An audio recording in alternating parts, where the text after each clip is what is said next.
ábyrgð einstaklingsins á sjálfum sér og sinni fjölskyldu. Það eitthvað sem þyrfti að vera meira. Farðu inn á hvaða kaffistofu sem á Íslandi og byrjaðu að tala fjármálalæsi og þú mynd fá nákvæmlega sömu ræðina á hverju einustu kaffistofu hvar sem á Íslandi. Og það alltaf það að það sé skandall að ekki vera að kenna það í skólum. Af hverju enginn af þeim kaffistofum að segja að skandall að foreldrar sé ekki að kenna börnunum sín? Ætlar þú að bíða með það að skólinn kenni börnunum þínum að reima skóna og busti sér tennar? Eða bara ákveðna Nei, það bara ákveðin ábyrgð sem fylgir því að vera fullorðin manneskja og síðan sem fylgir því að eiga börn. Ástæður þess að hér sé velmegun og við höfum það fínt. Ástæðan að langmestu leyti verðmæta sköpun, svo verðmæta sköpun sem hefur verið. Hvernig hefur hún orðið til? Björn Berg Gunnarsson, hvað segirðu gott? Ég segi mjög gott. En það ekki? Jólaskap og svona. Komin í jólaskap? Já. Og það svona svolítið það sem ég langar að ræða við þig, sko. Svona, hvernig skynsamlegast að móta fjármálin jólin? Veit ekki, það svona spurning hvort að fólk hafi almennt gaman að því, sko. Það ákveðið svona spreðmenning, sko. Og ég heyrði viðtal við daginn þar sem að manni leið eins og þú fórst yfir það hvernig manni líður eins og maður sé að tapa á því að nýti ekki afslátt á dagana og svona og kaupir alls konar vitleysu samlega því. En árinu fyrir mig það. Plöggum bókininni, hún hlýtur að vera þá í bókabúðum núna fyrir jólin. Jú, það einhver eintök eftir. Ég fór í Hagkaup í Skeifunni í gær og þar var hún. Hún alltaf orðin, 2-3 ára, þannig hún ekki á stóru borðnum en hún hérna hjá bókinnar Höllu Tómasar. Já. Þannig að það þetta nálgast þannig þá. Peningar, fyrir þá sem áhugasamir peninga. Mjög áhugaverð bók, sko. Hún fjallar öðruvís peninga. Setur það svolítið í samhengi við hvað ég var að segja, ýmsa anga hagkerfisins. Já, svona áhugamál fólks og söguna og svona. Já, eitthvað svona út frá svona sjónarmiðum sem maður pælir ekkert alltaf í, sko. Nei. En sko, mér langar að byrja á að ræða Netgyro. Ekki út af því að þeir eru sponsið eitthvað þannig, þeir eru það alls ekki. En ég sko, þetta með að borga í febrúar. Já. Maður heyrir þetta alltaf á hverju ári. Skynsamlegt að greiða jólin í febrúar? Nei, það auðvitað alls ekkert skynsamlegt, en það sem ég þarf nú alltaf að gera, það alltaf að setja stóran fyrirvara þegar ég byrja að tala svona lag að það eru margir sem að hafa litið þannig á og ég sé á móti því að það sé verið að svona lag sé í boði eða til, eða svona þjónusta sé yfir höfu kynnt sem ég alls ekki. Ég segi bara því meira því betra af alls konar lausnum, varðandi greiðslur, varðandi bara sko tæknilega framfærir í þessu og breiddina í framboðinu og margar lausnir, sko, það ekkert bara Netgyro, alls konar lausnir í þessu sem að geta hentað fólki vel ef eitthvað klikkar og það svolítið konseptið. Þú getur nýtt svona gripið í yfirdrátt, greiðslu, dreifingu, raðgreiðslur, alls konar svona ef eitthvað klikkar. Málið bara það að svona kúltúrin hefur svolítið verið sá að við ætlum bara að láta þetta reddast þegar þetta kemur upp og þá svona án fyrirhyggju getum við kannski sagt og við höfum talað niður til svona, eða kannski ekki talað niður til en svona við höfum sagt, já við erum ekki eins og þessir útlendingar sem safna fyrir því sem þeir gera. En það bara ekki droslega smart að tala þannig. Við auðvitað eigum að vera þannig og ég skil það alveg að þegar maður búin að fara hérna í gegnum árið 2024 sem að ég man nú, ég veit nú ekki hvort maður hafi þá réttan samanburði það, ég man ekki þetta mikið neikvæðari árum, sko. Það sem bara umræðan hefur almennt verið neikvæðari og umræðan líka bara sko, heimilisfjármál fólks og staðan erfið víða. Sko þarna þetta að reka heimili í hagkerfi sem orðið miklu dýrara eða bara þín neysla, hvað svo sem þú gerir, hvort þú bara borgar tryggingana þínar eða fara út í búð eða bara hvað það er allt orðið dýrara, borga af lánuðinu orðið dýrara, allt orðið dýrara og þú ert bara að fara í gegnum mánuðin og reka þitt heimili og það allt orðið erfiðara og svo einhver besserwisser sem að segja öllum bara að vera að spara og eiga fyrir öllum sem að þeir kaupa, hvernig þetta krefjast þess þegar þessi aðstæðan. Ég skil það alveg en málið að það sem að gerist það að ég held við sem að vanmeta sko neikvæður hliðarnar á því að gera þetta aftur og aftur og þegar ég að tala til dæmis oft það og bara mæla með því við fólk að taka yfirdrátt, það bara í einhver ákveðin stöðu akkurat núna, yfirdrátturinn bara besta leiðin eða einhver ákveðin greiðsludreifing en það alltaf í þá einangruðu tilfelli þar sem að eitthvað klikkaði eða kom upp á En ég held að svo margt að þessu sé ekki álitið sem sko einangru tilfelli það sem eitthvað klikkaði, heldur bara daglegt líf og eðlilegur hluti af neyslu. Að við séum búin að venjast í og teljum eðlilegt að kaupa eitthvað sem við eigum ekki fyrir. Og þessu sé alltaf reddað seinna. Og vegna þess að það gekk að redda því seinna, við gátum gert það, að þá fáum við staðfestingu á að þetta hafi verið í fínu lagi. En það sem ég hef verið þá að reyna að tala fyrir er að fólk setjast niður og noti reiknivélar og skoði það raun og veru hvað þetta kostar og líti á kostnaðin. Og nú er það þannig að ódýrasta neyslulánið er á 16,25% sem er yfirdráttur og greiðsludreifing og kreditkorti. Þegar fólk leyfi sér að líta undir hútið og smáaletrið á öðrum lánum og lítur á árlega hlutfallstölu kostnaðar, stendur í smáaletrinu AHK og yfirleitt er prósentutalan yfir 40%. Það er að spyrja þig, er það eðlilegt að borga fyrir jólin í febrúar? Mér finnst það ekki. Ég skil það að ef þú nærð þá að staðgreiða þau í febrúar, ég veit ekki hvað þú varst að gera í janúar, febrúar ef þú nærð að spara svona mikið, en ef það gengur, að þá er það kannski allt í lagi eftir bara 1 eða 2 mánuðir, það er ekki það dýrt. Þetta er ár eftir ár og fólk er að ýta svo undan sér, jafnvel alla starfsæfina. Og ég er að hitta fólk sem er með nagandi samviskubit yfir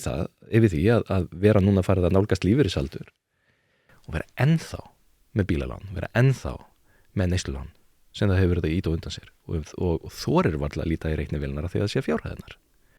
Þannig að það er ekkert að þetta sé boðið upp á þetta, ekkert á mótið þessum fyrirtækjum og að gera að vekja athygli á að þetta sé í boði, en þetta er ekki sjálfsagt. Nei, ég er pínu á móti, ég er ekkert á móti, ég er alveg sammálaður sko, ef að fólk ég vil alveg að það sé í boði að taka óskynsamlegar ákvarðanir á öllum sviðum, en ég eftir á móti sko, því að mér allavega finnst þetta merkilegt allavega í kringu jólin sko, þú ert náttúrulega að eyðileggja jólin fyrir öllum með þessu leiðinda þrasi sko. En ég mér finnst þetta svolítið áhugavert eins og þú talar um útlendingana og versus Íslendingana. Ég held að sé líka ákveðið bara svona hugafar sem er mismunandi milli einstaklinga sjálfsögðu. En ég, með þetta netgerudæmi eins og þú varst að tala um AHK, svo líka út af því að ég skil það ekki alveg, þannig að kannski við fáum útskýringu á því. Það stendur sem sagt, þetta er prósentan á vöxtunum og svo er AHK oftast eitthvað örlítið hærra eða mikið hærra. Á þessum lánum sem er 40% AHK, hvað er það merkt sem í vöxtum? Hver er munurinn á þessu árshlutfall AHK og bara venjulegum vöxtum? Af hverju er þetta sikkur talan? Af hverju er ekki bara sagt með nákvæmlega hverju vextinir eru? Það er vegna þess að vextinir er ekkert aðalatriðið alltaf í lánum. Og þess vegna var þetta búið til. Þetta var búið til að því að þeir kalla þetta árlega hlutfallstölu kostnaðar, þá á þetta að vera á ársgrundvelli, ársbasis, hver raunverulegu kostnaður við lánið er. Og það sem að þú sérð þegar þú ert að skoða hinar ýmsu greiðsludreifingar, yfirleitt eru það greiðsludreifingarnar. Ég mann til auglýsingu þar sem að ég fór einhvern veginn út úr strætó og í strætóskilinu þegar ég var að renna í hlaða þá sá ég, það var laptop-tölva og á skjánum stóð 0% og þá var þetta, kauftu þessa tölvu, ég veit þú getur ekki staðgreitt hana einhver 250 skall borgar hana bara seinna. Svo þegar ég steig út úr strætónum og skoðaði auglýsinguna, þá stóð árlega hlutfallstala kostnaði 45%, eitthvað slíkt. Af hverju það? Hvernig getur það stemt ef það eru 0% vextir? Það er vegna þess að þú ert með lántökugjald, þú ert með greiðslugjald, þú ert með önnur gjöld og þetta heitir ekki vextir en þetta er kostnaður. Og hugmyndin með því að búa til þessa tölu, þetta AHK, er í rauninni að útskýra fyrir fólki að það er samt sem áður raunverulegu kostnaður sem getur verið töluvert hærri en vextinni sem eru sýndir. Af því að það er kannski hægt að krefjast þess að þegar þeir eru sagt að eitthvað sé bara með 12% vöxtum eða 0% vöxtum að þú farir bara sjálfur og skoðir allt smáletrið og vindir því einhvern veginn upp á ársgrundvöll og reiknir það allt út sjálfur. Þannig að þetta er búið til svona held ég til að hjálpa fólki að átta sig á raunverulegum kostnaði og hann er oft geysilega hár og hann er ástæðan fyrir að hann er yfirleitt rétt rúmlega 40%? Það er algengast, hann sé ríflega 40% á svona greiðsludreifingum af því að hann má ekki fara mikið hærra en það, þannig að þeir eru flestir bara í hámarkinu. Hefurðu síðan að þættina viltu finna milljón? Ég er svona sé brot úr því, já. Já, þar var einmitt einn sem var með 26 svona greiðsludreifingar lán, sko. Og mér þótti það alveg ótrúlegt, en þetta er víst það sem er ekkert það óalgengt. Nei. Og núna, svo við plökkum nú líka rekstrinu, þá ert þú náttúrulega í ráðgjöf. Já. Hvað heitir, þetta bara björnberg.is Já, eða ekki? þetta bara björnberg.is. Já, þetta bara þú. Já. Hérna, samt sko, með þetta greiðslu dreifingar fyrirkomulag, ertu að fá marga sem eru með svona rosalega mörg svona, það sem kom mér svolítið óvart var að ef ég væri í einhverju svona eðslu gýr þá myndi ég alltaf taka yfirdrátt fyrir því. Já. Og yfirdráttarheimildin er eitthvað X og oftast getur hringt í bankan og sagt, heyrðu, get ég fengið aðeins herri yfirdráttarheimild. Já. En með þetta greiðslu dreifingar fyrirkomulag að þá er þetta einhvern veginn í gegnum fyrirtækin sjálf. Já. Og þú ert að segja með það að þetta sé oftast í kringum 40%. Já. Það er ruglað. Já, það er bara ákaflega dýrt og það er, prófaðu að fara í gegnum vefverslun og ég hef stundum gert þetta þegar ég hef bara verið að uppfara glærur sem ég er með, þá hef ég farið í gegnum ferlið. Ég hef þóst ætla að taka bílalán eða ég hef þóst ætla að kaupa einhvern síma á netinu og ég bara svona farið í gegnum þetta hjá einhverjum vefverslunum og þegar þú ert að fara í gegnum tékkátferlið og greiðsluferlið þá færðu þannan kostnað, sko. Þá færðu, að því að þau verða að birta þetta og þá sér þetta yfirleitt yfir 40%. Þetta er og ég hef heyrt þetta vera gagnrýnt að það sé verið að belgja svolítið út kannski raunverulegan kostnað með þessu en þetta var ákvörðun hins opinbera að reikninda með þessari formúlu og með þessum hætti, þetta AHK. Það er verulega mikið dýrara að fara í gegnum þessar greiðsludreifingar en að nýta sér yfirdrátt eða greiðsludreifingu á kreditkorti þrátt fyrir að það sé dýrt. Að því þú spyr hvort að ég sé að fá marga til mín sem eru með mörg svona lán, þá er svarið nei, alls ekki. En það er líka vegna þess að ég er kannski ekki að fá bara þversnið íslensku þjóðurina til mín. Sennilega nú svona stærsti hluti þeirra sem er að líta til mín er fólk sem er bara svona hugaði sínum starfslokum. Þar hef ég ekki tekið eftir því að þetta sé mjög áberandi. Hjá yngri hópnum er þetta töluvert meira áberandi. Það sem mér hefur fundist áhugavert eru bæði hvernig þessi lán urðu til, hvernig lentur í þessari hólu, hvaðan fóru þau að koma og svona almennt viðhorf til þessara mála og stundum er það meiri segja þannig að ég er ekkert bara að byggja þetta á því sem að fólki sem er að geta með ráðgjöf heldur bara verið í fjármála gerunum hátt í 20 ár og fólk sem að ræðir við og hittir sem að lítur á það lítur jafnvel á yfirdráttarheimild sem sína eign og ég hef átt í samtölum við fólk fyrir löngu síðan í eignastýringu sem að ætlaði að kaupa einhver hlutabréf eða eitthvað slíkt og sagðist eiga einhver ákveðna fjárhæðina bók og ég bara sá það ekki alveg stemma en þá að vera að tala sem sagt að það var litið á eða ætti 1 milljón í yfirdráttarheimild að þá ætti það 1 milljón krónur og það var algjör skortur og skilningi á því að það væri kostnaður við þetta og þetta væri skuld, það væri óöfilegt. En hvernig gerist þetta? Ég held að það sé langsamlega algengasta ástæðan sé svo að eitthvað lítið gerðist og þú hafðir ekki passað nógu vel upp á það eða fært nægilega fórnir til þess eða forgangsraðað í þá átt að þú ættir lausafjársjóð sjálfur sem hægt væri að grípa í ef eitthvað kemur upp á. Og þess vegna hef ég til dæmis sérstaklega fyrir yngra fólk yfirleitt rætt það sem dýrmætustu peningana og dýrmætustu eigna sem við eigum er þó hann sé ekki nema lítill varasjóður. Ef þú ert í menntaskóla, ef þú átt allavega 100.000 kall bara inn á bók, þá lámarkar það líkunar á því að þú munir lenda á yfirdrætti eða einhverju slíku ef eitthvað smá klikkar. Og svo eftir því sem þú eldist, eftir því sem fjölskyldustærinn er meiri út í óreglulegri vinnu eða hvernig það er, að þá þarf þessi varasjóður að vera hærri. En hugmyndin með þessum varasjóði er alltaf sá að þú sért með þitt eigið persónulega öryggisnet sem kemur í staðinn fyrir neyslulán. Og svo er bara misjant hvenar fólk telur ástæðu til að grípa í hann. Hvort að það er bara, það er að koma jól, meðaltals kortaveldu okkar Íslendinga er 20% hærri í desember en að meðaltali aðra mánuði. Ef þú hefur ekki gert ráð fyrir þessu, þá efast ég að jólabónusinn sé nóg eða eitthvað slíkt, skilur. Þannig að þetta verður dýrara ef þú ert alltaf að reka þig á núlli og jólin koma þér bara massíft og óvart á 12 mánaða fresti séu jól, að þá ert að renna niður fyrir.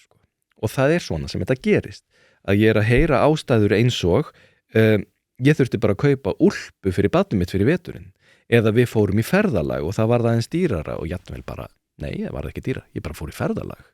Eða ég þurfti að fara til tannlæknisins eða bíllinn bilaði eða þurfti að kaupa nagladekk eða hvað þetta er. Minni háttar eðlilegir hlutir í daglegu lífi fólks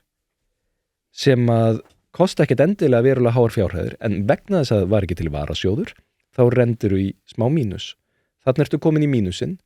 Næsti mánuður er alveg jafn erfiður og mánuðurinn á undan. Janúarmánuður, febrúarmánuður, marsmánuður. Þetta er ekkert auðveldir mánuðir heldur. Það er allt dýrt og ert að reka þitt heimili. Til þess að geta losaði við þetta í hvelli, þessi lán, þá þarf ekki bara að eiga fyrir viðkomandi mánuði sem að reyndist erfitt í síðasta mánuði. Heldur gott betur. Og þetta gerist þá sjaldan með eðlilegum rekstri heimilisins þar sem að fólk er bara að hugsa sitt. Þú þarft að einhvern veginn að grípa inn í og vegna þess að vextin eru svo háir þá getur ekki gert þetta yfir langan tíma og það er líka eitt sem ég hef verið að reyna að brýna fyrir fólki er að langsamlega besta leiðin til þess að ná sér aftur í einhvern eðlilegan balans upp fyrir núllið og byrja að safna smá lausafjársjóði er að gera þetta á eins miklu hraða og mögulega getur. Gera þetta í hvelli með meiri háttar átaki. Af því að þegar vextinir eru, þegar bestu vextinir sem þú getur mögulega fengið á þessi lánir yfir 16%, þá er það farið að vega svo þungt ef þú ætlar að taka langan tíma í þetta. Þá vinda vextinir upp á sig. Þá er þetta orðið verulegu baggi. Það er ástæðan fyrir því að bílalánin eru svo erfið, vegna þess að þrátt fyrir að þau séu skárri en hinn lánin eru kannski 11-12% vextir. Það er þetta samt 11-12% vextir í einhverja áratugi sem þú ert að greiða. Og hvað gerir það með þín venjulegu fjármál? Hvaða svigrúm hefði verið til ef ekki hefði verið fyrir þetta? Og það sem að vefst fyrir fólki sem er að reka sitt heimili og fari í gegnum mánaðamótin, það er það að við erum alltaf föst í næstu mánaðamótum, þessum mánuð, þessari viku, þessari helgi og pítsunni núna föstudaginn. En okkur skortir stóru myndina og taka eitt skref tilbaka og velta fyrir okkur. Ef ég fer í svona átak, er ég hugsanlega að koma mér í þannig fjárhagslega stöðu og betri fjárhagslega stöðu út lífið og til lengri tíma að það breytir lífið minni. Og það er oft þannig. Þess vegna finnst mér það algengast að þegar ég sé fólk redda sinni stöðu mjög hratt, taka á svona neyslulánum miklu hraða, að þá var það vegna þess að það er reikna hlutina út. Þar kom gulrótin, Mér langar aðeins að staldra aðeins við aftur hérna þessi 40%, mér finnst það svo ótrúlega áhugavert. Ég velti verið mér, ef ég, út af því að núna ég er að fara að hugsa að reyna að vera með sponsan, ég er örugglega drullið yfir einhver fyrirtæki sem ég þetta ekki að vera að gera, en að það var, mér finnst það svo ótrúlega galið að þú getur verið með 40% vexti í einhver lánu, þetta hljóma bara eins og eitthvað mafíulán, Hvernig getur þetta verið skynsamlegt af hálfu þeirra sem eru að reyna að reka business að þú sért með svo hátt greiðsludreifingalán þegar að í rauninni þú ert að reyna að selja vöruna þina, þú værir sáttu við staðgreiðslu, þú tekur þetta inn í og tekur mjög hátt á vexti fyrir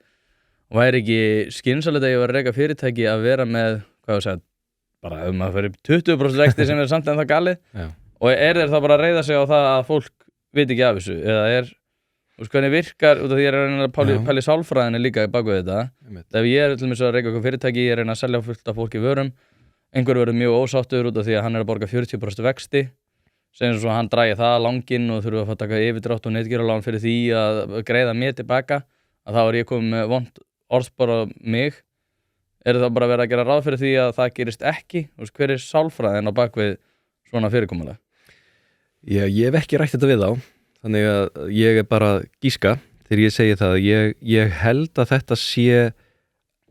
að einhverju leyti nauðsynlegum kostnaði fyrir þessi fyrirtæki vegna þess að þessi hlutfallstala er yfirleitt svo svipuð. Þannig að þegar þú ert að horfa á flestar af þessum útfærslum. Þannig að þetta er bara kostnaðurinn af því að reka þetta? Þetta sennilega allavega hefur verið lendingin með að við vaxtast í dag. Væntanlega er einhver kostnaður sem fylgir því að veita þessi lán, þannig að hvort sem að þeir eru sjálfir að reka sínar eigin lausnir eða kaupa þessa þjónustu af öðrum, að þá er það væntanlega bara töluverður kostnaður. Sömuleiðis er það þannig að munurinn til dæmis á húsnæðisláni og síðan á svona láni er að þar ertu með veð og kannski auðveldara fyrir bankan að svona kannski poti fólk og fá yfirdráttinn greiddan upp heldur en fyrir verslun að reyna að passa upp að það sé verið að greiða einhverju leikjatölu og þá kemur þá þarftu að láta innheimta og þú þarft að standa væntanlega í einhverju vesinni, en þetta virðist vera ég get alveg ímyndað mér það að það væri meiri samkeppni í verðunum á þessu ef að það væri auðvitað bæði að fólk væri meðvitaður þetta sem þessi prósentala ætti að hafa búið til samt, en kannski gerir ekki en líka ef að væri hægt að fara mikið niður með þetta, mér finnst Ég veit ekkert hvort að fólk almennt viti þetta því að ég vissi þetta ekki og ég til með vera svona að nokkru leitu upplýstur neytandi þannig hefur reyndar aldrei tekið svona lán þannig að það kannski ástæðan fyrir ég veit ekki af þessu en mér finnst þetta samt vera það há tala með svona hrópandi há en ég held að fólk almennt gerir sér ekki að það hlýtur að vera út af því að jável svona ef maður mjög óskynsamur að þá hugsa maður bara 40% eða ok jável ef ég get greitt þetta í þar næsta mánuði þá þetta samt ótrúlega dýrt Já, og það sem að ég myndi vilja að sko við þurfum að aðlagast þetta er eins og bara í dýraríkinu þar sem þú ert með sko vopnakapphlaup sko, í þróuninni að það er á einhver ákveðnu svæði mætir kannski eitthvað nýtt rándýr og þá þurfa hinnir bara að aðlagast og allt í einu komið með skjöld á bakið og eitthvað svona skilur þetta tekur langan tíma þar hjá okkur að þá er sko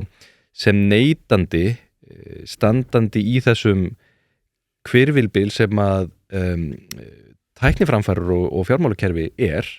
sem að aftur nota bene, ég hef ekkert á móti sem er í að mjög miklu leyti bara verulega spennandi og skemmtileg þróun sem að verða og margt miklu auðveldara að þá stendur sko neytandinn þarna í öllu þessum breytingum og getur átt mjög erfitt með að átta sig og það sem að vantar kannski svolítið er svipað átak og við erum að sjá núna það hefur verið lögreglan hefur staðið mikið að því og fjármálafyrirtæki líka reyna að vekja athygli á netsvikum við séð að það er töluvert þetta það var núna verið að vara mikið viðvarandi póstsendingar fyrir jólin og alls konar þú ert að fá SMS, það er verið að reyna að svindla þau stanslaust þessi fyrirtæki er ekki að reyna að svindla fólki en þannig ég er ekki að bera það saman þannig en ég er að segja að þar hefur orðið vitundavakning þar sem er verið að láta fólk vita hér eru ákveðnar breytingar að eiga sér stað sem þú hefur kannski ekki alveg komið auga á þannig að núna þarf það að fara að passa þig maðurinn sem er farin að senda ömmuðinni bein skilaboð og beðin að senda sér peninga til útlanda er svikari sko sá sem er að senda þér SMS-i sá sem hringdi í mig í gær og sagði mér að ég ætti einhverja inneign hjá einhverjum er svindlari, er reyna að svíkja fólk og við þurfum eða gefa þér pening eða gefa mér peninga og við þurfum öll núna og ég held að við séum allavega stór hluti þjóðurinn sem eru meðvitaður það að núna þarf maður að búa sér til einhvern svona þessi 3-faktor eða 2-faktor authentication sem þú komið með í símaninn þannig að þarf að komin hjá okkur sjálfum hvað hangir á spýtinu, af hverju að vera að auglýsa þetta er þetta góð hugmynd, allt þetta þegar kemur að fjármálum að þá erum við komin á þann stað að fyrir ákveðnu síðan þá var þetta þannig að það voru tiltölulega skýr skil á milli þess hvenær þú varst á beinubrautinu og hvenær þú varst í vanda sem sagt ef að þú varst farin að frysta lánið þitt þá varstu í verulegu vanda þannig að þess vegna greifstu í þennan neyðarhemil til þess að frysta lánið þitt þú þurftir að fara í bankann útskýra hvað hafði komið upp á semja, fá frystingu eitthvað slíkt ef þú gast ekki staðgreitt fyrir eitthvað og gast ekki meiri sig ekki einu sinni gefa út ávísun heldur þurftir að semja að fá að greiða eitthvað á 1 ári eða 2 árum þá hlaut eitthvað að hafa klikkað þá var það þannig, þarna er eitthvað sem að maðurinn væntanlega kemst ekki hjá því að kaupa, hann verður að kaupa þetta hann er í verulegu vanda, hann er að byggja og hann þarf bara að fá steypu og þá er einhvern veginn sami, það er verulega slæm kjör en þú veist þetta er bara það sem þurfti og það var rökstuðningar á bak við ástæðuna og allir beggja vegna borðsins voru meðvitaður það var ekkert sem menn vilja gera þetta var kannski bara nauðsynlegt og sá sem tekur lánið að hann er þá að það er ekkert annað hærra á forgangsröðinni heldur en að koma sér út úr þessu sá sem veitir lánið, hann svona já ég er að bara bjóða upp á þetta er þjónusta sem ég er að bjóða, bara fínt hún sé í boði það sem ég hef áhyggjur af í dag er það að þessi upplifun er búin að breytast og það er að hluta til vegna markaðssetningar myndefnið sem notað er til dæmis varandi frystingu lána ég man bara eftir auglýsingu sem ég sá þar sem er brosandi par labbandi með barnavagn og þetta getur verið auglýsing eitthvað bara indislegt Þetta getur verið auglýsing bara hérna eigum við ekki að hafa eitthvað huggulegt í matinn í kvöld en þetta var auglýsing það viltu ekki bara blessaðu vertu, kalli minn ertu ekki fæðingarólofi fristu lán Þetta galið erum þetta veltu ekki njótast með barnið fristu lánið nei, við bara, svo bara borgar þetta setna Og skilið að fara til tenni auðvita, heyrðu, jólin veistu, bara go nuts í alvöru tala, það er útsölu allt, þú ætlar ekki að missa þessu bara gerðu vel við þig og þína ég veit, þú getur ekkert borgað fyrir þetta þú veistu, kallið mig, þú borgar okkur þetta bara seinna og þarna það er, ég skil auglýsingarnar þú ert bara í business út að bjóða upp á eitthvað jafnvel er ástæða auglýsingarna og hversu framalega þetta er á vefsíðum og annars staðar það að fólk að biðja þetta og það er bara eðlileg þjónusta hjá hverju fyrirtæki að íta svolítið því sem fólk hvort sem að leita að biðja, það er bara eðlileg þjónusta en einstaklingurinn sjálfur hann verður að taka ábyrgð á sjálfum sér og hann verður að átta sig á því að þetta er bara breyttur heimur og að það er ekki ég var ekki boðaður á þann fund þar sem það var ákveðið að svona laga væri allt í einu bara ekki vesen að þetta væri eðlilegt að það að fresta greiðslum og allt þetta að þetta væri allt í einu segjum vegna tækniframfara bara hið besta mál það er bara alls ekki 16,25% vextur er alveg að slæmir í dag og þeir voru fyrir 10 árum alveg að slæmið fyrir meðalheimilið þannig að ég held að þetta sé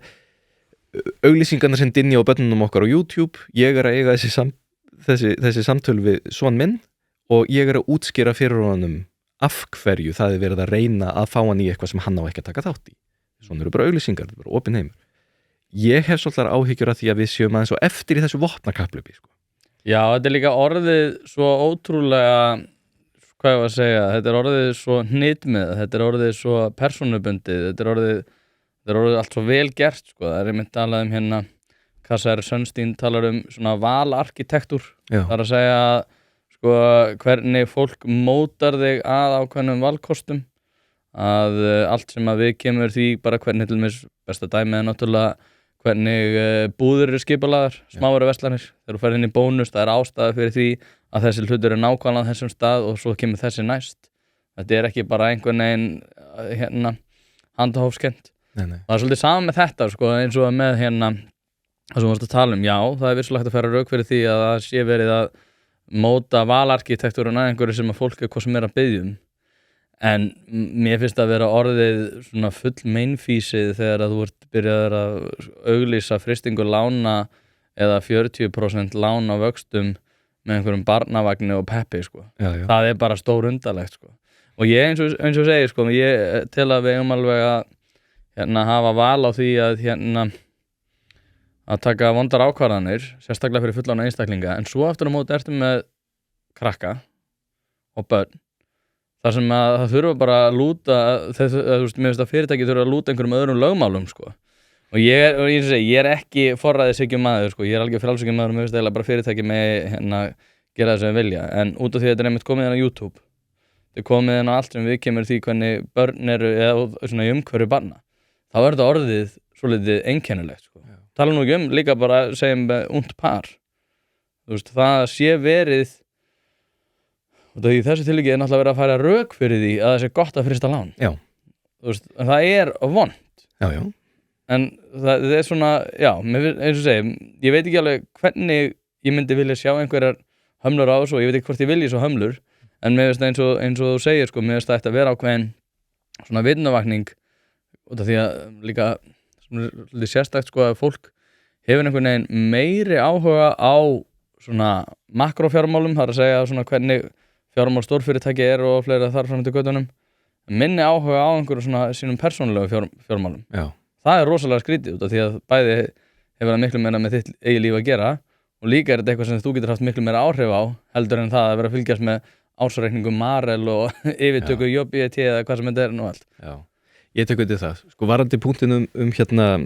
hömlur og slíkt, þá er ég svona í grunninn svolítið sammála þér í því að ég sé kannski ekki mynda með mjög sterkar skoðunar á því en ég sé ekki ástæði til þess að setja einhver hömlur á þetta nema þá bara að því leitin til að það sé ekki bara beinlínis verið að ljúga að fólki og reyna að svindla og ég held að slíkar hömlur séu bara þegar til, við erum bara með þetta bara, það geta lög í þessu landi og þá er bara að sækja það sem það er gert með ólögum hætti. Þetta er alltaf sama, þetta er bara ábyrgð einstaklingsins og sjálfum sér og sinni fjölskyldu og það er eitthvað sem þyrfti að vera meira og ég hef oft vísað í það með tilliti til umræðunar fjármálalæsi í skólum. Það eru ákveðnir hlutir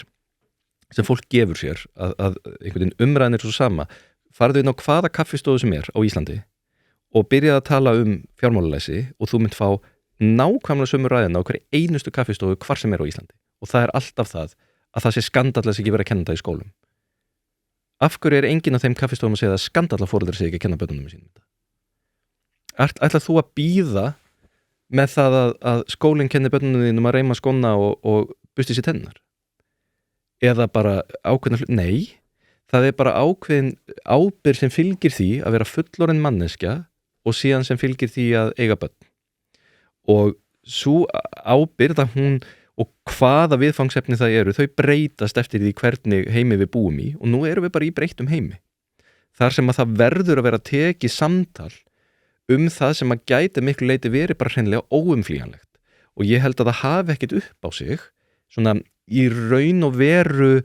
fyrir hvern og einn einstakling núna og í hans uppeldi fyrir sín börn að vera að tala það að þau eru að banna veðmálaauglýsingar á YouTube eða gera hitt og þetta að því að jú, vertu í því líka en þessar auglýsingar eru að fara að berast og þessi auglýsing með parið með barnavagnin og allt þetta mun berast. Margt af þessu bara fullkomlega eðlilegt að sé verið að auglýsa. Þessar auglýsingar munu dynja á þér og börnunum þínum. Það var bandarískur banki fyrir löngu síðan sem að fór í, mér fannst eins og hann hafi dregið mjög mikið í land með og ég skil svo sem af hverju en mér fannst það svo frábær hugmynd að þeir voru með nálgunna þú ert fullorðinn, þú átt að kunna þetta. Það var svona svolítið frek nálgun og mér finnst það oft þurfa. Og ég þarf líka bara sjálfur, þú veist, ég flutti inn í mína fyrstu íbúð, maður kunni ekkert. Þá er bara, heyrðu, ég er bara fullorðin, ég bara þarf að kunna þetta. Bara ákveðnir hlutir sem fylgja því ef að bara að þetta glugga eða eitthvað, heyrðu, ég er bara fullorðin, ég þarf að kunna þetta. Ef að maður er stanslaust að tala af hverju ekki búið að kenna manni hérna að gera skattframtali eða af hverju ekki búið að kenna manni að stofna lítið fyrirtæki. Heyrðu, þú ert bara fullorðin, þú skalt þá bara læra þetta. Af hverju ekki verið að kenna börnunum mínu þetta, af hverju eru að dynja auglýsingar á úlingum það að þeir geta steypt sér í skuldir. Já, ég er bara alveg sammála því en þetta er svo heimur sem við búum í og það eru margar aðrar hætturnar sem að þú getur líka kyrt eins og vitleysingur sko. En það er ákveðin lína sem að þarf að draga þarna sem að tengist bara ábyrgð fólks og hún byrjar með vitundavakningu. Hún byrjar með því að fólk átti sig á því að þarna sé eitthvað sem skiptir máli. Leiður ert komin á þann stað, þá lærur það bara sjálfur. Og þá getum við líka litið þannig á, heyrðu, við erum í heimi þar sem að þetta er allt saman aðgengilegt. Fyrir 30 árum, ef þú ætlaðir að fara að skilja, virkilega skilja og lesa þér til og kynnast einhvað varðandi það að reka skynsamlega lítið fyrirtæki eða bara litla fjölskyldu, þá var það ekkert aðeins aðgengilegt og í dag. Þar sem ég meina, farðu bara á vefsíðu hjá einhverjum banka, þetta er ekki nema fróðleikur, lífeyrissjóðum, allt þetta. Þú getur sótt þér allar þær upplýsingar sem þú vilt, eina sem þú þarft er bara áttaði á því þú þurfir að gera það, segja þetta við þig, heyrðu, ég er fullorðinn, ég být bara á jaxlinn og læri þetta og taka þann tíma sem þarf. Og ég er miklu spenntari fyrir framtíð, þar sem að allar þessar lausnir eru til. Þegar við tala netgír og allt þetta bara vaks og dafni, sé til, allt saman í boði fyrir þær aðstæður það sem fólk þyrfti að nýta sér þessa þjónustu.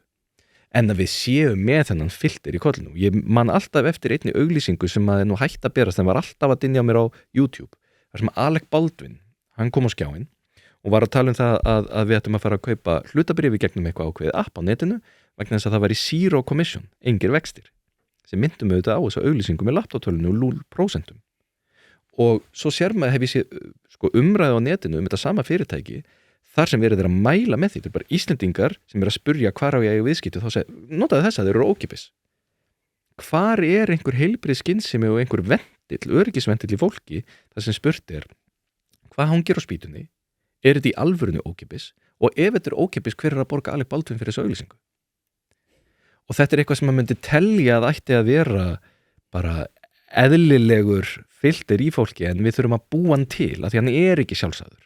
og þess vegna virka auglýsingar. Þess vegna virka þær á tilfinningar okkar vegna þess að þær fá okkur til þess að breyta hegðun okkar og oft í einhverjar áttir sem er ekki skynsamlegar og þá þurfum við sjálf að búa okkur til einhverja veggi fyrir ekki okkur upp. Mér finnst þetta reynda bara líka að vera þróun af svona, vera hluti af almennri þróun ætlaði nú að segja. Mér finnst að ég var nú að tala við Björn Jón í gær ábyrgð og skyldur og við erum, þú veist, einsinu vorum við með hugtak sem heitir réttindi og þú ættir rétt á einhverju sem íslensku borgari eða sem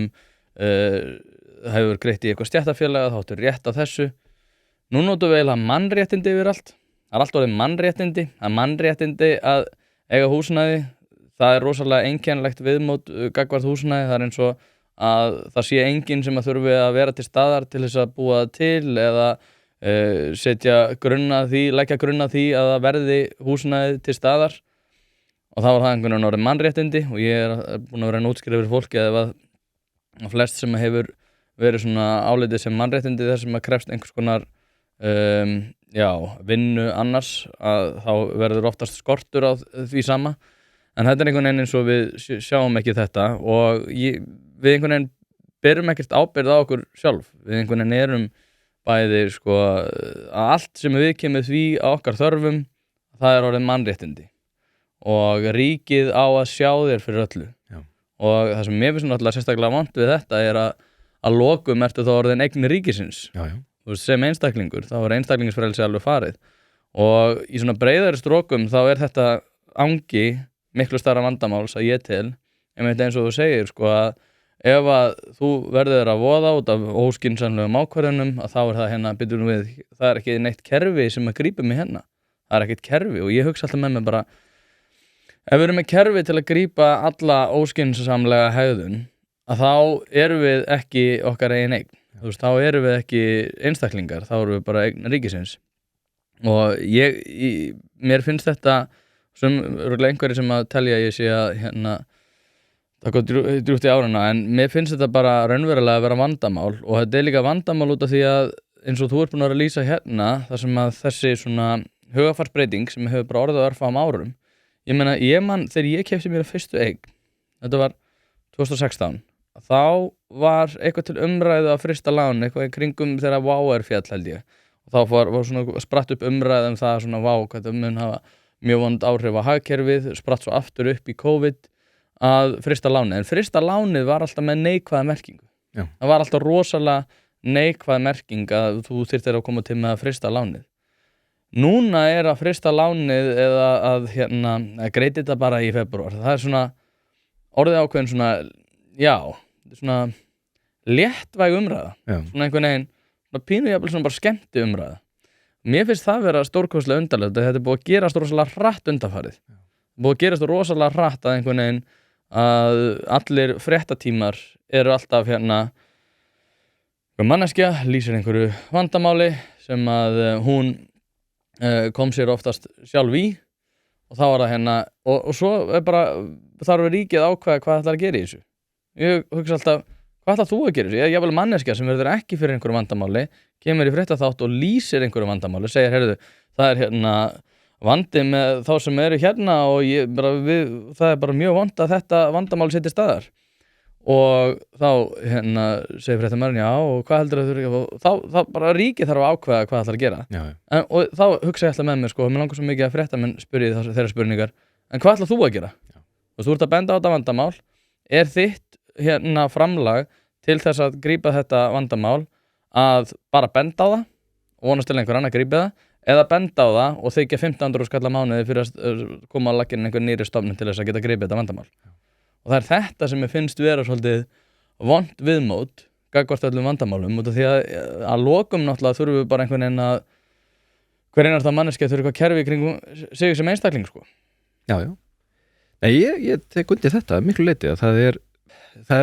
ég vil alls ekki segja þetta sé algengt viðhorf en ég hef heyrt tvennt sem að ég hef heyrt sem að mér hefur fundist óþægilegt sem ég að reyna svona átta mig á hvort að sé ný breyting vegna einhvers tíðaranda eða hvort að þetta sé bara svona kannski alltaf einhver hópa fólk sem að nálgast kannski hlutina frekar þannig. Ég hef heyrt sjónarmiðið að það sé ekki hægt að lenda í vanda vegna þess að verði gripinn. Það er að segja að ég ætla bara að lifa mjög hátt núna og ég veit að ég er að lenda út í skurði, ég veit að eða svona ég tel mig trúum að þessi engin leið til þess að bjarga þessu, heldur ætla ég bara að vera með geysilega mikla enganeyslu í einhver tíma, ég ætla að taka ofboðslega mikla áhættu vegna þess að hvað er það versta sem getur gerst? Og þeir eru, já ég meina þá bara fer ég í þrot. Það er ekkert vandamál, það er ekkert mál að vera gjaldþrota. Eða bara, já þá verður bara önnur leiðrétting eða eitthvað svoleiðis. Og þetta er mér finnst þetta mjög óþægilegt og svona í andstöðu við það sem að ég vil predikera fyrir fólki sem er þetta svona vera alltaf mjög meðvitaður balansin á milli skammtíma reksturs heimilis og síðan langtíma stöðu fjármálaðina, rekstrarreikningin og efnahagsreikningin. Hitt er það að ég hef heyrt svona sem að kannski tengist að ákveðnu leyti þessari mannréttinda umræðin sem þú ert að nefna, að það sé búið að færa yfir í það er svona ákveðin kannski ekki beint tilætlunarsemi en þegar að fólk er að segja af hverju má byrja setninguna og af hverju má ég ekki þannig byrja setningin og maður er kannski að horfa bara á tölur og maður er að velta fyrir sér fjármálum einhvers ákveðins einstaklings og staðan er af hverju má ég ekki bara ég er með 2 ung börn, þau verða ekkert ung endalaust, af hverju megum við ekki bara fara til útlanda og gera alls konar svona, af hverju má ég ekki bara vera heima í einhver tíma og maður segir já, af því að þarna er ekki verið að segja af hverju get ég ekki, heldur er það af hverju má ég ekki og ef að tölurnar sýna þér að þá ert þú að stefna þinni fjölskyldinni heimili verulega fjárhags áhættu og þetta getur orðið baggi á þér til lengri tíma og komið mjög illa út til lengri tíma að þá er eins og að það sé bara ekki partur af umræðinni eða viðhorfinu vegna þess að það er bara verið að hugsa af hverju má ég ekki og það eru ákveðnir hlutir sem falla sem eru þá notaðir í þessa umræðu sem að ég heyri þetta oft með börn sem sagt ég á ungbörn og allt þetta og af hverju má ég ekki það er líka nám sem er sem sagt af hverju má ég þá ekki bara verið í námi endalaust þangað til ég finna eitthvað sem ég langar að gera af því að ég er að verða best útgáfuna sjálfur mér eða fjárfesta í sjálfur mér og allt þetta og þá er eins og það megi ekki vera nein umræða tölurnar í tengslum við það af því að það er svo sjálfsagt að allir eigi að finna sér nám við hæfi og allt þetta og vinna við draumastarfið að þá megi aldrei vera neitt balans það er svolítið bara einn partur af því sem trompar þá alla umræðuna og þá sé staðan þessi, já, ég ætla þá að bara elda drauma mín og gera eitthvað, allt þetta, þar af leiðandi ber ég ekkert ábyrgð síðan á því hvort að þetta muni koma mér í slæma stöðu seinna. En svo hittir maður fólk sem að kannski er búið að fara í gegnum og taka svona ákvarðanum og hittir það 10, 15 árum, 20 árum seinna sem er að bölva því að hafa lagt eitthvað ákveð fyrir sig eða lært eitthvað en fólk er ekki að deila því með öðrum þú ert ekki að deila því á samfélagsmiðlum eða í kaffistofunni hvað ég sé eftir að hafa lært þetta eða guðmengóðu hvað þetta nei, heldur verður niðurstaðans þá sú hvað það er ósangjant að launin séu svona lág þá í þessari stétt eða hvað kerfið séu ósangjant eða eitthvað svoleiðis og þannig ertu alltaf að því þú tókst ákvörðunina fyrst að þú ætlaðir ekki að hugsa krónur og aura en svo verður það því að það er bara raunveruleikin okkar að þá ítur þessu alltaf áfram með því að fara þá að kenna öðrum og ég er ekki að segja að það er ekki rétt á sér að vera að hugsa og vera þeirra skoðunar að einhver laun séu ósangjörn eða eitthvað slíkt en mér finnst þetta óþægileg nálgun þegar hún er hún er alls ekkert alltaf en ég heyri hef rætt við foreldra sem að ég kannski verið að spyrja eru börnin að safna fyrir sinni fyrstu íbúð eitthvað svoleiðis og þá er kannski viðhorfið til barnana að þau eigi eiginlega ekkert að þurfa að gera það vegna þess að þau eru í skóla svo ætla þau að fara í heimsreisu og svo þarf að kaupa fyrir þau bíl og ég hugsaði já en er það endilega hollt fyrir barnið og þá eru viðbröðin svo mikil að ég sé að tala að kannski sé ekki sjálfsagt að hver einasti krakki á Íslandi fara í heimsreisu og það er bara já,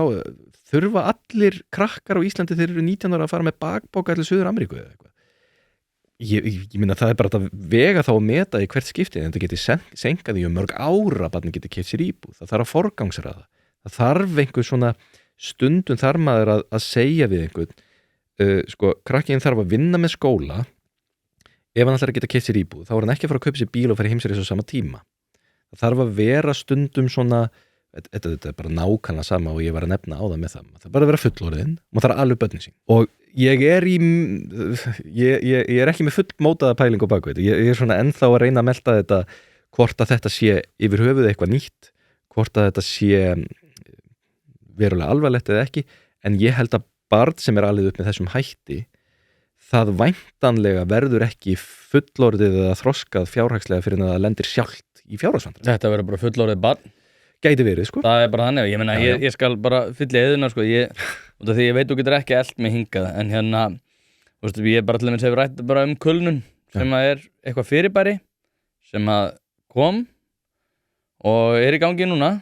og var aldrei, en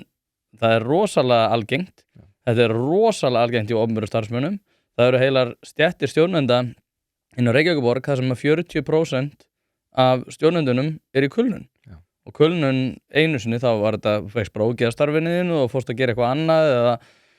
eða kvildir því 3-4 daga. Núna er þetta hálfsárs launað frí þar sem að þú færð greita yfirvinnu sem er reiknað aftur í tíman, þú færð greitt allt orlof, þú færð greitt allt álag, þú færð greitt allt sem að viðkemur þinni vinnu sem er hérna hort til aftur í tíman og þú mátt bara vera að svo virðist mjög lengi. Og svo er þetta bara viðhorf, bara já, ég meina þetta er nú bara sjálfsögur réttindi og þetta er nú bara eðlilegt og ég held að við séum bara pínu að reka vinnumarkað og sérstaklega hjá henni opinbera. Nú var viðskiptaráð að koma fram með skýrslu sem sýndi það fram á það að réttindi opinbera starfsmanna væri 19% betri heldur en einkamarkaði og ég er nú reynda múin að reyna að benda á þetta í svolítið langan tíma. Ég meina ég var á þingi BSRB út af því ég er kjaranefnd samhengis. Ég er alltaf að betur að þau sparki mér, sko. Ég er búin að reyna að láta sparka mér, sko, en ég held að þau geti það ekki út af því ég er kosin af hérna starfsmönnunum mínum, eða starfsmönnum sem ég er að vinna með. En hérna þar einmitt, sko, hefur verið til umræðu að stytta vinnuvikuna niður í 32 klukkustundir. Já. Og það er ekki einu sinni búið að græja þetta á flestum vinnustöðum, sko. En nei, opinberu starfsmenn þurfa bara að keyra í gegn 32 klukkustunda vinnuviku og keyra það að hækka lægstu launin. En samt ertu með sko flestir sem eru á þessum þingum sko er einhvers konar millistjórnendur sem er allt í einu sko þeirra launaseðillinn þeirra er farin að verða jafn mikill og einhverja tvítura stelpur sem er búin með framhaldsnám og það er það náttúrulega lægstu launin sem eiga náttúrulega að vera þá jöfn þeim sem eru með menntun, reynslu og sem millistjórnendur og þá allt í einu fer allt í keng sko þannig að þetta við erum á svo einkennilegum staði í sambandi við ákveðinu svona hagfræði vitund svona bæði persónulega líka í víðu samhengi sko. Það sem við erum að tala bara já, nei, þú veist, og þetta er ekkert orkuskortur sko, svo lengi sem að heimilin fá orku þá er þetta alltaf lagi, en við höfum samt að skattleggja allt í drep en við þurfum ekkert að pæla í því hvort að fyrirtækin geti almennt séð rekið sig sko, út af því að ef einhver græðir þá ég helmingin af því og svo kemur sá sem er að græða svo mikið hann segir en ég þarf orku til að reka starfsmennum minna það er bara, nei, það er nú bara legasaga og við erum einhvern veginn bara að taka þátt í þessu bara alla daga, að taka þátt í því bara og svo, eins og segi meðvirknin gagnvart þessu að hálfu þeirra sem að maður svona álítur sem að eigi að vera fullorðna fólki í hérna stofunni hefur verið allt mikil, maður er búin að sjá þetta í stjórnmálunum og það verið mjög áhugavert, kannski svo við endum þetta á að ræða þess stjórnmálin út af því að, eins og segi, mér finnst alltaf svo gaman að tala við út af þetta eru þau fjármál sem að svona fólk getur haft langmest áhrif á, það er bara svona í persónulegu fjármál. Er kannski ekki spennandi og fólk ætti að finnast að vera, en eins og segi, þetta hefur miklu meira áhrif á þitt líf og eitthvað sem þú getur haft miklu meira áhrif á. En í sambandi við svona, svo við tengjum þetta bara við stjórnmálin, núna er náttúrulega 3 flokkar, einn svona hægri flokkur, einn svona vinstri sem er svona aðeins búin að færa sig yfir að miðuna og einn flokkur sem er svolítið svona ég ætla ekki að segja populísku en þau eru svona að reyna að keyra ákveðna stefnu í því að svona færa rök fyrir því svona umtali sem ég var að tala að hækka lægstu launin, hækka þetta, betur við þetta, kerfi fyrir þetta. Hvernig lestu svona í stöðunni? Ég veit þú vildi kannski ekki vera með einhverja sleggjudóma við stjórnmálin en svona heilt yfir, svona gagnvart því sem við erum búin að ræða. Ertu bjartsýn? Ef að þetta verður ríkisstjórnin ég held að maður þurfi að geyma það eftir þangað til maður er búin að sjá hvað þau ætla að gera sko. Af því að þetta er náttúrulega eins ólíkir flokkar og þú getur fundið. Ég held að þetta sé ekki öðruvísi stjórn eins og sem er að fara frá núna. Þarna ertu með til dæmis í efnahagslegu tilliti ertu með flokka sko lengst til vinstri og lengst til hægri sem er að mætast þarna og svo ertu með vinstri flokk þar á milli svo það er kannski ekki mikill munur á Samfylkingu og Framsókn í efnahagslegu tilliti. Viðreisn og Samfylkingu? Nei, ég er að tala um sko Framsókn og Samfylkingu á meðan Viðreisn er sko á svona efnahagslega skalanum ekkert rosalega langt frá Sjálfstæðisflokki og Flokkur fólksins ekkert rosalega langt frá Vinstri grænum í því, þannig að ef við horfum bara á efnahagsmálin þá erum við ekki að hugsa þarna kannski mjög ólíka, þar átt verið að valdabalansin eru náttúrulega í aðra átt og virðist vera þá öllum meira hægra megin heldur en var þá í síðustu ríkisstjórn í efnahagslegu tilliti en ég bara maður getur ekki mynda sér einhverja skoðun á því hvernig þetta verður fyrir að við sjáum hvort að þetta verði hverjir er að fara að gefa eftir hvar skilur, er þetta að fara að vera þannig að Viðreisn og maður auðvitað heyri það að hérna verulega margir sem hafa litið á sig til hægri séu bara í öngum sínum yfir því að Viðreisn ætla að fara í þessa ríkisstjórn finnst það að vera mjög mikil svik en að hérna verður þetta þannig til dæmis að Viðreisn ætlar að líta á það að ná því í gegn að ná þá að fókusa í rauninni eingöngu á sitt upphaflega hlutverk sem er það að koma Íslandi þá í Evrópusambandið og síðan verði allt annað þá bara vinstri stjórn. Ég veit það ekki. Eða verður þetta þannig að það verða einhverja lendingar þar sem að verða þá verulegar aukningar í opinberu kerfin, millifærslukerfin. Ég á erfitt með til dæmis að skilja sko hvers vegna Flokkur fólksins ætti til dæmis að vilja fyrir ríkisstjórn öðruvísi. Það er þeirra raison d'être. Það er það að auka geysilega millifærslukerfin og í rauninni hefur verið hérna málflutningu Samfylkingarinnar líka. Ég veit ekki, það sem ég er alltaf að vona og ég held að vegi miklu leyti þyngst í þessu er sko ef við verum að hugsa sem einstaklingar í því tilliti sem við vorum að ræða til dæmis bara varandi heimilis fjármál fólks. Myndi segja það sem er eðlilega fólki mjög ofarlega í huga er sem sagt, að verðbólgan verði hófleg og stöðug og að vextir geti verið lágir. Og það þýðir þá að þau sem er að fara þangað inn þurfa að passa sig á því og vera með það alltaf efst í huga þegar verið er að taka ákvarðanir. Og það er misjant hvort að sko vinstriflokkur sem vill ná því fram hvernig hann gerir það þá með geysilegum skattahækkunum á sama tíma og hann eykur geysilega við útgjöldin á meðan hægriflokkur myndi væntanlega vilja minnka hvort tveggja á sama tíma en til þess að reyna að halda einhverjum balans þannig að það yrði þá þetta yrði í forgrunni. En til lengri tíma litið að þá er það þetta sem að þú nefndir á hann sem er að einhverju leiti hálfgert skammarið á Íslandi ef það á annar borð bara kemst í umræðan sem er verðmætasköpun. Og þar liggur grundvallar munurinn held ég á auðvitað bæði skilningi fólks að því að ég held að eitt af því sem að auki fjármálalæsi myndi gera er að það myndi auka meðvitundu mikilvægi hérna svona laðs verðmætasköpunar og svona drifkrafts fólk til þess að búið til verðmæti og til þess að sé meira fyrir millifærslukerfin. En líka sko bara áhugi fólks á því. Og þar hef ég haft áhyggjur að það þurfi hugsaður á Íslandi þar sem við höfum þessa sögu. Við hugsaum sko ástæður þess að hér sé velmegun og við höfum það fínt. Ástæðan er að langmestu leiti verðmætasköpun, svo verðmætasköpun sem hefur verið. Hvernig hefur hún orðið til? Hún hefur orðið til hjá öflugu atvinnulífi sem hefur haft tækifæri til þess og svigrúm og lagaumhverfi til þess að byggja upp og það hefur gengið illa þegar mikill óstöðuleiki er, það hefur gengið vel þegar við geta gert einhver plön fram í framtíðina og allt það. Ég verð líka skjóta inn og það er að þegar vorum að fara við þetta aðan. Hún líka kom ekki út af því viðhorfi sem við vorum að lýsa hér áðan það að fólk eigi allt skilið, að fólk eigi að fá bara að sé kerfi utan allt sem bara við kemur mannlegu lífi, að það sé einhvern veginn að þú hafir mannréttindi á að fá hlutin upp í hendunar út af því annars er verið að brjóta á þér og einhvern veginn ríkið er að brjóta á þér. Það viðhorf varð ekki, það er sko öfugt við það sem ástæða fyrir því að við höfum það gott hérna. Já, vegna þess að við höfðum þennan samfélagssáttmála það að við myndum grípa þá sem þyrfti að grípa, við myndum gera það vel og svo má alltaf deila hvar má gera betur í því, en að það verði samt þannig að, sko, þar sem að við ætlum að byggja upp sé á því að veluna fólk fyrir að vera duglegt og taka áhættu og byggja upp og gera það hérna á Íslandi. Vonandi verður það þannig. Ég ætla ekki að útiloka það. Þess vegna ekkert hægt að dæma, ég veit ekki eins og hvort að þessi ríkisstjórn verði. Mér finnst það svolítið svakalegt. Eða það er að segja, ég hérna... Við erum að tala hérna á föstudagi 13. Já, desember. Kannski er hún síðan bara komin í kvöld, en ég veit það ekki. En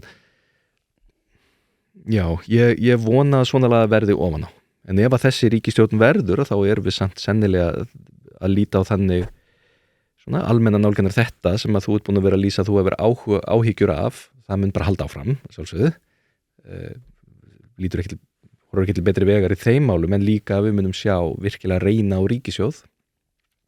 sem gerði svo sem líka í síðustu ríkisstjórn ákveðnu leiti, en ég held við sem að fara að sjá það á allt öðrum skala. Það er líka, sko, svo ég skjóta öðru inn í að hérna sem að ég sammálaðir, sko, einkennilegt hvað verðmætasköpun hefur átt lítið upp á pallborðið í öllum umræðum þessa hérna miklu verðbólgu. Já. Það hefur alltaf, og mér finnst bara líka pínu skrítið að hérna seðlabankastjóri skildi ekki hérna tala þetta meira, að sko, það hefur verið náttúrulega hægt að takast á við verðbólgu á eftirspurnarhliðinni og framboðshliðinni. Og við erum einhvern veginn bara búin að vera að tala að það þurfa að hægja á eftirspurninni, hægja á hagkerfinu, hægja á þessu, passa upp á það að fólk sé ekki. Og ég hugsa alltaf með mér, var ekki líka kannski hægt að vera með einhver svona eldmóðs skilaboð þar sem að vera að fjalla það bara, heyrðu, kannski getum við bara hérna aukið drifkraft hagkerfisins, kannski getum við verið að svona skapa ákveðna elju hjá ungu fólki til þess að sækja nám sem að er að skapar raunverulega verðmæti, svo mikið auka við iðnnám, sem að var alveg gert að einhver hluta, þó svo að sé verið að snúa allt á mörgum við sem að vilja komast í iðnnám og komast ekki inn í það. Ég held að þetta sé eitthvað sem að ég saknaði rosalega mikið alveg frá því að við byrjum að sjá þessa verðbólgu sem betur fyrir að hjaðna, að við værum að tala bara hérna, gætu við verið að auka verðmætasköpun, gætu við verið að, skilurðu, fólk kannski leggist aðeins á árarnar og vinni meira að kappi. Þetta var einhvern veginn, nei, við þurfum bara að hægja á hagkerfinu. Já. Það er svona leiðilegri skilaboð líka, sko. Já, þau eru það. Það er alltaf þegar þú ert að stíga á bremsuna til þess að reyna að kæla hagkerfið, það er aldrei góð skilaboð, sko, en það getur verið nauðsynlegt þá tímabundið ef það gengur hratt yfir og þá er það auðvitað nauðsynlegt. En ég held að hluta til sé þessi fælni við eða þessi skortur og umræða almennt verðmætasköpun vegna þess að sko, verðmætasköpun verður yfirleitt til með fjárfestingum sem kosta peninga og þeir peningar eru oft teknir úr starfsemi sem þegar hefur þó skilað þeim hagnaði og þá er þetta þannig sko að það þarf einhver að græða peninga sem er skammarir á Íslandi og mátt ekki græða peninga þannig að það þarf einhver að græða peninga og hann tekur þá peninga og hann fjárfestir í einhverju hann byggir eitthvað upp, hann fyrir í einhverju nýsköpun hann er að styðja við einhverja og þannig verður verðmætasköpunin til og heldur hún áfram. En forsenda þess að það sé hægt er að það verði til peningar úr starfsemi. Og þá er þvert á móti planið að reyna að gera það erfiðara, sem að draga úr hagnaði og draga úr möguleikum fólks til þess að sækja peningar sem nauðsynlegir eru í þær fjárfestingar sem þarf til verðmætasköpunar. Ég á svo bágt með að sjá hvers vegna yfir langan tíma við ættum ekki að vilja aukna verðmætasköpun. En kannski er þetta bara munurinn á svona skamtíma og langtíma sýninni og auðvitað er það þannig að fólk fer í stjórnmál með misjafnt svona hlutverkið og umboð og margir sem ná árangri í stjórnmálum að þeir fara með skamtíma umboð. Hérna er eitt kerfi sem að verður að laga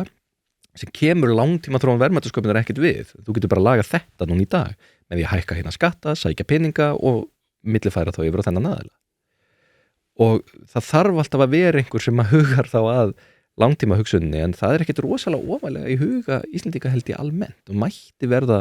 meira það. Ég er algjörlega samfærður það að ef við erum að tala bara fjármálalæsi svona almennt hjá almenningi að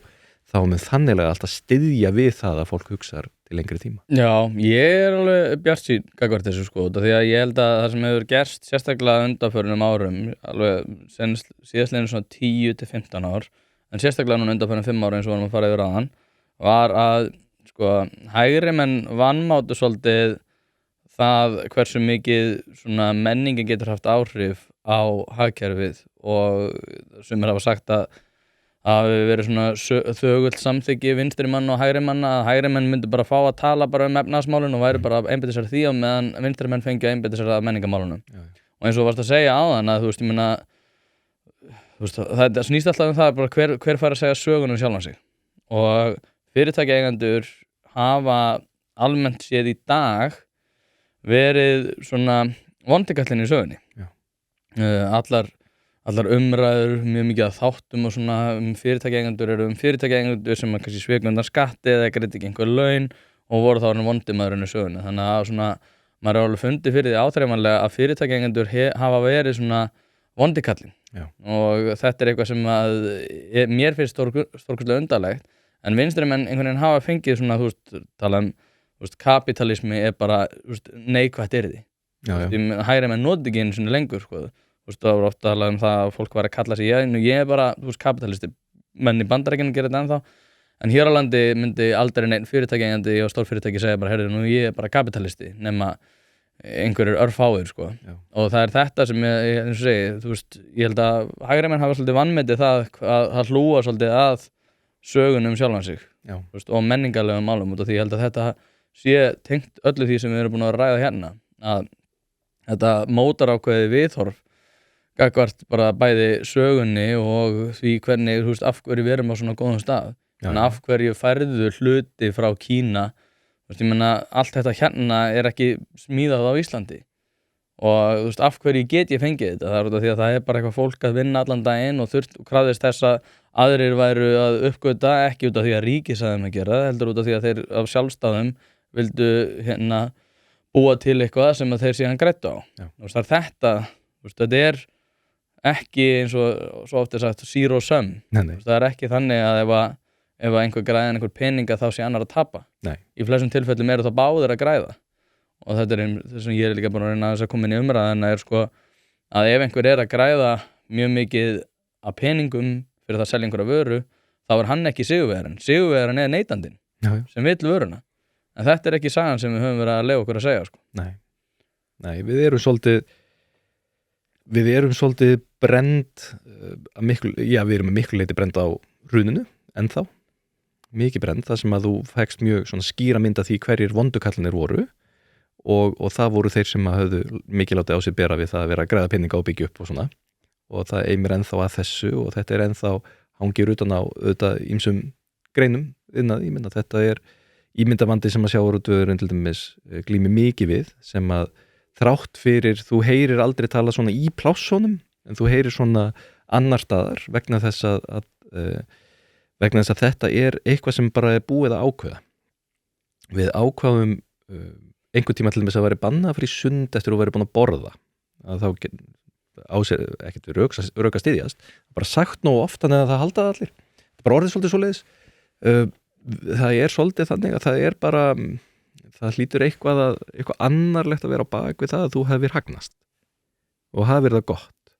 og ég heyri þess að sömu umræðum þegar fólk er að erfa peninga það hljóta að vera eitthvað það er eitthvað vont þarna og ég skil þetta erfiða viðfangsefni sem að enginn hefur komið með eðlilegt eða gott svar við að lausn við því ef að ójöfnuður í eignum eykst mjög mikið að þá er mjög erfitt að taka á tínum að hreinlega bara með því að stela fólki peningum eða bara eignaupptöku það er mjög erfitt en það er alltaf þetta það er alltaf þessi sífellda nálgun að til þess að jafna að það þurfa að passa enginn engum takist að ganga vel og að það eins og þú segir að ef að eitthvað ævintýri gengur vel ég minna Guðminn almandur skaðinn sem að þá Ísfirðingar bera ábyrgð á við erum búin að stela svona miklum peningum af fólk út í heimi allt þetta fólk sem var það ekki búið að fara að ganga í gegnum nógu mikið að hafa lent í einhverjum eldsvoða og brent á sér húðina svo að Kerecis kem ekki á stæli að meiri peningum með því að láta það að fá vöruna sínar en ef maður myndi kannski orða þetta svona þá hljómar þetta kjánalegt en þetta er oft svolítið viðhorfið en þá er það líka þannig að ég myndi bæta við að sko þeir sem eru í þessari stöðu að vegna vel og hagnast og vera fjárfesta og standa baki þessari verðmætasköpun þeir þurfa líka svolítið að vera meðvitaður mikilvægið hlutverk síns þá í að útskýra þetta og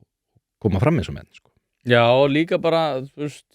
líka það er hægt að gera þetta á rosalega góðan máta eins og þeir sem eru að græða mikið pening að sérstaklega svona, þú veist, það verður mjög áberandi og maður finnur mjög svona áferðin verður betri samfélagslega þegar þeir eru einmitt að fjárfesta í alls konar svona samfélagslegum verkefnum. Já. Maður er alveg búin að sjá fyrirtæki búin að vera því undanfarið. Ég veit ekki hvort það sé í auknum mæli eða hvort það sé að auglýsa það betur en meina, eins og Keresis frábært dæmi þú veist, ég meina, hver er sigurvegarinn? Sigurvegarinn er ekki Guðmundur Fertram. Ég hitt hann einmitt í gær og við vorum ákveðið að taka annan hlaðarsþátt eftir áramót. En Guðmundur Fertram er ekki sigurvegarinn og heldur ekki þeir sem að græddu fullt af peningum. Sigurvegarinn er sá sem að fekk nýtt andlit eftir mikið brunasár eða veit sem að var með sykursýkingu og var komin var bara hold og bein sem maður sjá á myndunum og það var búið að græða það með vöru Keresis. Hann er sigurvegarinn. Sigurvegarinn er sá sem er að neita er skringilega en þú veist, hann er að byggja vöruna. Já, og líka ef maður hugsa líka bara sko fyrir okkur að hvað það er magnað að við séum núna var í Danmörku daginn og þar sér maður sko íslenskt fiskikollagen bara komið í búðirnar í kollabdrykk og svo er að gera sér svo allt þetta sem að búi til úr hliðarafurðum sko í sjávarútvegi og þessi ótrúlega saga sem að er skemmtileg vettvangur fyrir þá sem að vilja kynna sér þetta betur er að skoða til dæmis það sem við verðum að gera hjá Þór Sigfússyni og þeim í sjávarklassanum sem að er alveg mögnum starfsemi sem byggist mjög miklu leyti upp á fjárfestingu og verðmætasköpu sem verður síðan til vegna fjárfestingar þeir sem þegar eru í sjávarútvegi. En þetta í mjög mörgu öðru, þú getur farið í ýmsa iðnað og þjónustu og annað á Íslandi þar sem að fólk er að nýta arðsemina ekki bara í að kaupa sér annan lítinn reynsróður við hliðina á þeim stóra heldur til þess að reyna að búa til meiri peninga til framtíðar sem er það sem að kapitalismin gengur út á en með því að og það verður ekki til öðruvísi með verðmætasköpun. Nei, og svo er það líka að skaffa störf sko, sem er náttúrulega önnur hliðarafur sem oft er vanmetin sko. Akkurat. Þannig að það er margt í þessu. Já. En eins og segi, ég held að þetta horfið til betri vegar og ég vona líka að það sem við ræddum náttúrulega upphafið í svona persónulegu bara það hvernig maður rekur heimilið sitt og fleiri þar fram til götun. Ég held að þetta horfið til betri vegar. Og eins og segið, á einhvern máta mun að gerast hvað sem er sko. Hvort sem að við rekum okkur öll á vegg og við allt í einu áttum okkur á því að við getum ekki verið að reka þannig hagkerfi að við séum ekki einhvern verðmætasköpun heldur séum bara með útgjöld. Já, ég get alveg sagt það sem ég heyri núna mikið frá að því að stærstu hluti minna vinnur að halda námskeið og fyrirlestra í fyrirtækjum, stofnum, samtökum og það sem ég er farin að heyra mjög mikið núna er frá sko starfsmannahaldi og mannauðssviði þessara fyrirtækja eða þessara staða að það er verið að segja sko umræðan er orðin svo mikil á vinnustanum með starfsfólks og það er jafnvel verið að sko biðja fyrirtækið upplýsingar og stuðning og fræðslu að það verið að segja, ert þú ekki til í að koma hérna og halda námskeið hérna íbúðalán eða fjármála eða eitthvað slíkt og þetta kemur bæði vegna þess að þarna eru fyrirtækin að vilja þjónusta sitt starfsfólk vel en það kemur vegna raunverulega þarfara því að umræðan er að aukast og mér finnst það æðislegt ég held ég sé ekki að ímynda mér það að það sé bara hálfgerð bylting að verða í þessu.